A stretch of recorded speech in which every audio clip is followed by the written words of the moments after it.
All right, let's dive into Halloween Ends. This is the final film in David Gordon Green's Halloween trilogy. And wow, you guys have sent us a ton of stuff reviews, analyses, fun facts. Looks like everyone's got some strong opinions about how it all wraps up. So let's unpack all of it, shall we? The plot, the themes, what makes this film stand out, for better or for worse. I have a feeling we're going to be debating this one for a while. It's interesting, this one isn't just another slasher flick. It kind of makes you think, like maybe the real horror, maybe it isn't Michael Myers himself. Maybe it's that potential for darkness that's inside all of us. And we see that play out in Haddonfield, which is, well, the town's still pretty messed up from Michael's rampage 4 years later. We're talking 2022 now. Right, so the town's traumatized, but Right. we see Laurie Strode trying to find some peace, right? She's living with her granddaughter, Allison, writing a memoir, trying to move on. But you can't just erase decades of Michael Myers. And then there's Corey Cunningham, this new character. And from what I'm seeing, he becomes pretty important to the whole story. Oh, absolutely. He's central. The film throws us right in with his prologue, right? Yeah. It's Halloween night, 2019. Corey's babysitting. And a prank goes wrong. I mean, horribly wrong. Ends with the kid dying accidentally. You can imagine how the town reacts. Yeah. Instant pariah, basically branded a murderer. Wow, he's just totally ostracized. It makes you think about Laurie, right? They've both been through these tragedies, judged by the community. It's almost like Haddonfield itself is creating this darkness. That's exactly it. It's brilliant how the film does that. It makes you question, like, what is evil in Haddonfield? Is it all just Michael Myers? Or is there something deeper going on? Something about the town itself, like a wound that never heals? Chilling. So, okay, while this is happening with Corey, we have Laurie trying to heal. But what does healing even look like for someone who faced Michael Myers? And that's where Halloween Ends gets really interesting. This isn't the same Laurie, the final girl Laurie we're used to. This Laurie is facing her trauma head on. She's writing her memoir, trying to take back her story. There's a real rawness to her, a vulnerability. It's powerful, and honestly, it's relatable. I mean, for anyone who's dealt with trauma, even if it doesn't involve a masked killer. It makes her so much more human, you know? So many people can understand that struggle, trying to find peace after something terrible happened. You just can't forget it. But meanwhile, Michael Myers is still out there, right? He disappeared after Halloween Kills. It just vanished.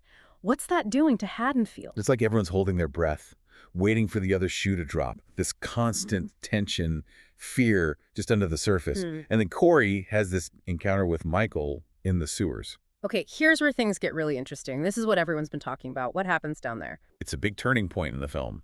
Corey stumbles across Michael, but he's not the unstoppable force we're used to seeing. Michael seems weak, almost like he's asleep. They have this weird confrontation, almost silent. And then Michael attacks Corey. But here's the thing. He doesn't kill him. Wait, what? So what, he just lets him go? It's more than that. It's like something passes between them during the fight. Like Michael's darkness is contagious. Corey definitely doesn't escape unharmed. So this is that whole infection of evil idea that some reviewers mentioned. Corey becomes the new Michael. Not exactly. And that's what makes it so thought-provoking. After this encounter, Corey starts acting really disturbing, lashing out, full of rage, wanting revenge. It definitely seems like Michael's influenced him. So the film is asking, is this evil supernatural? Like, did some part of Michael actually go into Corey? Or is it psychological? Was Corey already messed up, just waiting for something to set him off? That's the brilliance of it. You're left wondering, would Corey have become a killer anyway? It really makes you think about what evil even is. And how it ties into everything we've been talking about. The trauma, how the community reacts. Corey and Laurie, they both experience these awful things, but their paths are so different. Laurie fights, but Corey, he gives in. Exactly. And it's not just individual choices either. The film seems to say that the way the town treated Corey, judging him, isolating him, that pushed him towards violence. He was already an outcast, so what did he have to lose? It's a scary reflection of how we deal with trauma and people who are different. Do we offer support? Or do we just push them away? Are we creating our own monsters? It's a question that goes way beyond Haddonfield. The film doesn't give us easy answers, but it makes you see how violence keeps happening over and over. Sometimes our actions, even small ones, can have huge consequences. So we've got Laurie fighting her own demons, Corey becoming this new embodiment of rage, and Michael Myers somewhere out there in the shadows. This is leading up to one hell of a finale. What happens next? Well, things get pretty intense from there. Laurie starts realizing that Corey's really troubled, and she's worried about Allison, her safety. She's seen this darkness before, She knows how dangerous it can get. Yeah, she can't just sit back and watch someone else get sucked into this whole cycle of violence. Especially not Allison. Exactly. Lori's on high alert, like her instincts are screaming at her. And as Corey gets more and more unhinged, spiraling down this dark path, it all leads to this confrontation, Corey versus Lori. Whoa, I'm getting tense just thinking about it. We're talking about Laurie Strode here, but Corey's driven by this pure, unchecked rage. How does that even play out? It's brutal, a real struggle. You've got these two people, both scarred by trauma, clashing in this super intense showdown, and it ends tragically with Lori. She fatally wounds Corey. But right before he dies, there's this chilling moment. He looks at Lori almost with pity and then gestures towards the shadows where Michael is hiding. So he's passing the torch, saying, "You're not done yet." Man, that's heavy. So even in death, Corey's still tied to Michael. Still part of that cycle of evil. It's heartbreaking, yeah. And it sets up the final showdown, the one we've been waiting for. Lori and Michael, one last time. And it all goes down at Lori's house. Think about it, their whole history. All the pain, the fear, the rage, it's all going to come to a head in this one final battle. I've got chills. I can't even imagine what Jamie Lee Curtis brought to this scene. This is her last performance as Laurie Strode after over 40 years, knowing this is it, the end. It must have been so emotional. You can feel it, in every scene, every line. This isn't just fighting to survive, it's fighting for her soul. And she gives it everything. Some of the sources mention the fight scene. They say it's unlike anything we've seen in the franchise before. Brutal, it goes on forever, desperate. But this time, Laurie's ready. 40 years of fear, 40 years of getting ready. She's putting it all into this fight. And Allison's there too, right? She's not letting Laurie face this alone. You got it. Allison's right there with her, fighting alongside Laurie. It adds this whole other layer of emotion, It's not just revenge, it's about family, protecting the people you love. And together, they finally overpower Michael. It's powerful seeing them together like that. So she kills him. For good this time. He's not coming back. The way they do it, well, it's pretty final. They take Michael to the town salvage yard and throw him into an industrial shredder. The whole community's there, watching as he's destroyed. Wow, that's intense. So they literally shred Michael Myers to pieces. That must have been a controversial choice. Oh, for sure. It sparked a lot of debate. Some people loved it. They saw it as the ultimate victory, the only way to really end things, like this symbolic crushing of evil. But others thought it was a bit much, maybe even disrespectful to such a classic villain. It's interesting how that choice reflects the whole film. It flips expectations on their head. It's not just about the kills. It wants to explore something deeper, more psychological and thematic. David Gordon Green, the director, he really wanted to move away from that typical slasher formula. Bringing in Corey, let him look at Michael Myers' legacy in a different way. It's unsettling, but it really makes you think. Like, what happens when the boogeyman is more than just one person? What if that evil can spread? It makes you wonder, is Haddonfield cursed or something? Is it the town itself that's making these monsters? Okay, we can't talk about Halloween Ends without mentioning the music. John Carpenter, the guy who created Halloween in the first place, he composed the score for this one too, right? He did, yeah, along with his son, Cody Carpenter, and Daniel Davies. And it's phenomenal, the score. It creates this amazing atmosphere, all dread and tension throughout the whole film. There are even these subtle callbacks to the original Halloween theme, which is a cool little touch for fans of the series. I love those little Easter eggs. All right, so we've covered the plot, the characters, the music. Let's talk about how people reacted to all of this. This film seems like it was pretty divisive, right? Oh yeah, definitely. People had very strong opinions, one way or the other. Some viewers absolutely loved it. They praised how ambitious it was, how it tackled these complex themes, trauma, legacy, the choices we make when we're facing darkness. They found it thought-provoking and a good way to end Laurie's story. But I'm guessing not everyone was happy with this new direction. Right, some fans felt like the film went too far, like it left behind the things that made Halloween so iconic. They wanted more Michael Myers, more slasher action, more of that classic horror feel. They felt like Corey's storyline took away from Laurie and Michael, that dynamic that had been building for decades. Which makes sense. Michael Myers is such a legend in horror.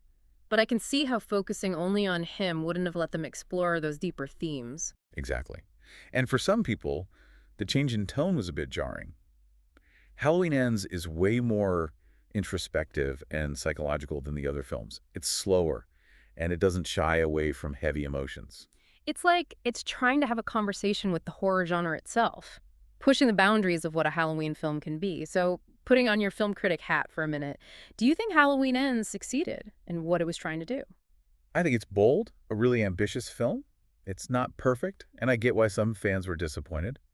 But it's a film that sticks with you, makes you think, challenges what you expect. And I think that's a good thing, ultimately. It gets people talking, debating, adds something new to the Halloween legacy. I like that. It's not afraid to take risks, and it definitely leaves you with a lot to think about. You mentioned some fun facts from the source material, right? Oh, yeah, a couple of good ones. First, there's this little nod to another John Carpenter film, Christine. It's about a possessed car. Some people saw that as a parallel to Corey's transformation in Halloween Ends, like he's being taken over by some dark force. Oh, I love those little details. It's like a reward for paying close attention. Exactly. And then there's this scene where Laurie's working on her memoir, and some of the things she says are word for word from the original Halloween. It's a clever way to connect her present and her past, like she's coming full circle. It's those little things that add so much depth. So we've explored all these layers of Halloween Ends. What are the key takeaways you want our listeners to walk away with? I think the big takeaway here is Halloween Ends is way more than just a slasher film. It really gets into these big ideas like trauma and what we inherit from the past and the choices we make when we're facing that darkness, Yeah. It kind of makes you think, can you really destroy evil? Or is it something deeper than that? Right. It flips the script on you. Like, what if it's not all about Michael Myers? What if it's about that potential for darkness inside all of us? I mean, they literally shredded Michael in that grinder. But did that really get rid of the problem? Did they actually stop the cycle of violence? It makes you wonder, yeah, can you really heal from something like that? Laurie's trying, she wants to move on, but there's always that shadow hanging over her. And the film doesn't pretend that isn't there. Yeah. It shows you that trauma leaves scars and that darkness can always come back. It's like that saying, hurt people hurt people. It makes you think about how we treat each other, how we react to people who are struggling, people who are different. Are we pushing them away, isolating them, maybe even making it easier for that darkness to grow? It's something to think about, yeah. And that's what makes Halloween Ends more than just a horror movie. It's a statement about society, how we handle trauma, how we just keep violence going. It's asking us to look at ourselves, not just the monsters out there, but the monsters we might have inside. It doesn't give you any easy answers, which is probably why it works so well. It forces you to face these uncomfortable truths, questions that stay with you even after the film's over. And it's not just Haddonfields, right? This stuff happens in real life all the time. Bullying, people being excluded, the way we treat people who we see as different. It's a powerful message. And I think it's something a lot of people will relate to. It definitely makes you look at your own actions, how you impact the people around you. Are you part of the problem or are you part of the solution? Exactly. And it's not about preaching or judging. It's about awareness, getting those conversations started. And that's what good art should do, right? Make you think, make you uncomfortable, and hopefully make you want to be better, a little more compassionate. I like that. So after going this deep into Halloween Ends, I'm left with this question. Did Laurie Strode really find peace? Or is Michael Myers always going to be there in Haddonfield, even though he's gone? It's open to interpretation, I think. The film shows us that healing might be possible, that you can choose to break free from that cycle of violence. But there's still this feeling of unease, like evil's not going to go away easily. It can pop up anywhere. Maybe that's the real horror, right? Even when you defeat the monster, that darkness is still there. It's up to us to face that darkness inside ourselves and choose a different way. It's something to remember, for sure. Whether you like the film or not, Halloween Ends definitely gets people talking. It pushes the boundaries of horror, asks some tough questions, and it stays with you. It's a film that you want to discuss, analyze, debate. And isn't that what makes a film great? It sticks with you, makes you think, and makes you want to engage with the world. Absolutely. Halloween Ends might not be the ending everyone wanted, but it's an ending people will be talking about for a long time. And that wraps up our deep dive into Halloween Ends. Thanks for sticking with us on this one. We went through the plot, the characters, those big themes, and the impact of this, well, kind of controversial ending. We want to hear from you. Did you think it was a good ending? Did it bring up any new questions for you? Let us know. Head over to our website or social media. Until next time, stay curious, keep exploring, and maybe leave the lights on for a bit. You never know what's hiding in the dark.